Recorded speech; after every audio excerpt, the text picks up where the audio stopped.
এই রান্না শেষ হলো। এখানে রয়েছে ভাত, এখানে রয়েছে ডিমের অমলেট, আলু সেদ্ধ, ধোকার তরকারি, আর এখানে রয়েছে মাছের ঝোল, কাটা পোনার ঝোল।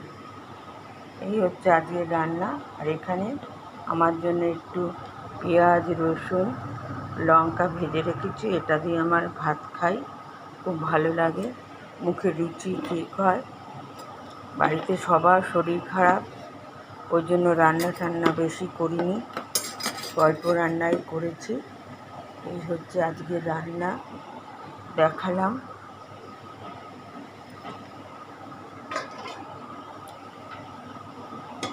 আর ডিমের অমলেট করে রেখেছি।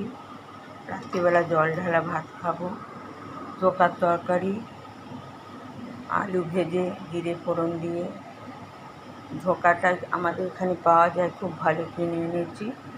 জিরে, আদা, ধনে, লঙ্কা দিয়ে কষিয়ে তারপর ধোকা দিয়ে তার মধ্যে ঘি, গরম মশলা দিয়ে ধোকার ঝোলটা করেছি।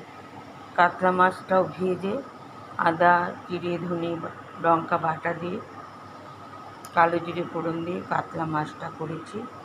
এখানে হচ্ছে আলু সেদ্ধ, আলু সেদ্ধ করে লঙ্কা ভেজে পেঁয়াজ ভেজে মেখে রেখেছি দুবেলায়। আর এখানে ডিমের অমলেট, রাত্রিবেলা জল ঢালা ভাতের সঙ্গে খাওয়ার জন্য। এই হচ্ছে আজকের রান্না।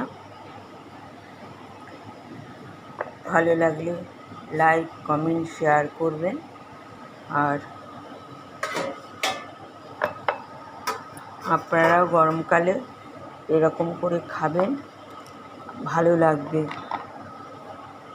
গরমকালে রাত্রিবেলা জল ঢালা ভাত খেলে সবারই ভালো লাগে। ঠিক আছে, আজ এই পর্যন্ত দেখিয়ে আসলাম।